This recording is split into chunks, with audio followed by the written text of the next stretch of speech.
প্ৰথমতে মই সাংবাদিক বন্ধুসকলক আজি আপোনালোকৰ এই চেনেলৰ জৰিয়তে অশেষ ধন্যবাদ জনাইছোঁ। বগৰীগুৰি গাঁও পঞ্চায়তৰ সভানেত্ৰী মামুনি বেগম হ'ব সেই কথাটো আমি প্ৰথমতেই গম পাইছিলোঁ যেতিয়া মামুনি বেগমে বিনা প্ৰতিদ্বন্দ্বিতাত নিৰ্বাচিত হৈছিল। আজি মামুনি চুলতানাই সহযোগী 5 গৰাকী ৱাৰ্ড মেম্বাৰৰ জৰিয়তে তেখেতক দি 6 গৰাকী হৈ আজি 6-4 ভোটৰ ব্যৱধানত জিকিছে আৰু তাৰ কাৰণে সমূহ ৰাইজলৈ আমি আন্তৰিক ধন্যবাদ আৰু শুভেচ্ছা জ্ঞাপন কৰিছোঁ। মই আশা ৰাখিছোঁ এই বগৰীগুৰি গাঁও পঞ্চায়তৰ নৱ নিৰ্বাচিত পঞ্চায়তৰ বডিখন ৰাইজৰ কামখিনি খুব সূক্ষ্মভাৱে আৰু নিকাভাৱে কৰিব। কোনো ধৰণৰ দুৰ্নীতিৰ আশ্ৰয় যাতে তেওঁলোকে নলয় তাৰ কাৰণে মই আহ্বান ৰাখিছোঁ আৰু মোৰ আশা যে এই নৱনিৰ্বাচিত পঞ্চায়তৰ বডিটোৱে এক সূক্ষ্মভাৱে আৰু সুন্দৰ ভাৱমূৰ্তিৰে ৰাইজৰ মাজত তেখেতসকলৰ কাম কাজ আগবঢ়াব বুলি মোৰ আহ্বান। মোৰ নাম কহিনুৰ আক্তাৰ, মোৰ গাঁৱৰ নাম বগৰীগুৰি। মই 4 নং বগৰীগুৰি গাঁও পঞ্চায়তৰ উপসভাপতি হিচাপে নিৰ্বাচিত হৈছোঁ।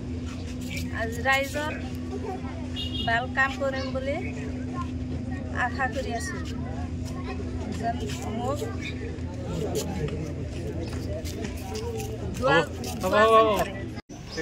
আপোনাৰ অনুভৱ কেনেকুৱা আজি দিনটোৰ কাৰণে?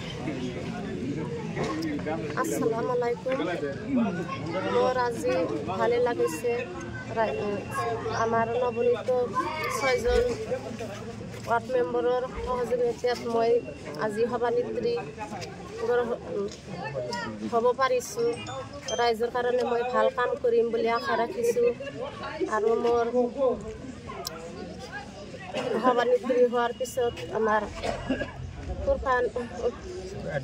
এডভোকেট ছাৰে মোক বহুত সহায় কৰিছে।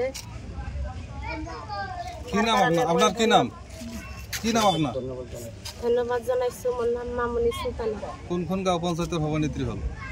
মই 4 নং বগৰীগুৰি জিপিৰ। কেইজন সদস্যৰ সমৰ্থনত হ'ল?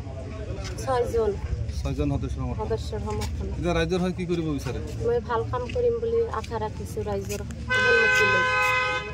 আজি এখন পঞ্চায়তত আপোনাক মানে উলহ মালহেৰে সম্বৰ্ধনা জনোৱা হ'ল, এই ক্ষেত্ৰত কেনে লাগিছে? বহুত ভাল লাগিছে।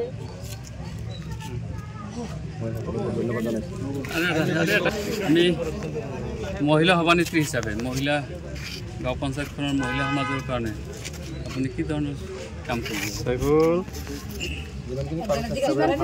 মই চেষ্টা কৰি যাম ভাল কাম কৰিবলৈ। মই ৰাইজৰ লগত থাকিম সদায়। অসমৰ সংবাদ জগতখনৰ বাবে এক সুখৰ খবৰ। আপোচবিহীন ৰাইজৰ কণ্ঠ সাপ্তাহিক কবচ পুনৰ এবাৰ অসমৰ ৰাইজৰ মাজলৈ। স্বত্বাধিকাৰী প্ৰণীতা কলিতাৰ দ্বাৰা প্ৰকাশিত আৰু আপোচবিহীন একাংশ নপুৰণি অভিজ্ঞতাপুষ্ট সাংবাদিকৰ দ্বাৰা প্ৰচাৰিত তথা eco printing press Guwahati Katabari গড়চুকত মুদ্ৰিত সাপ্তাহিক কবচ এতিয়া অসমৰ বিভিন্ন প্ৰান্তত উপলব্ধ। আমাৰ ঠিকনা মুখ্য কাৰ্যালয় অসম ফৰেষ্ট স্কুল হৰিমন্দিৰ পথ গুৱাহাটী আৰু উপ কাৰ্যালয় Kalita market Bijaynagar Kamrup Assam. Mobile number হৈছে 9435114666 7002472813। আমাৰ ইমেইল আইডি হৈছে kobos2025@gmail.com।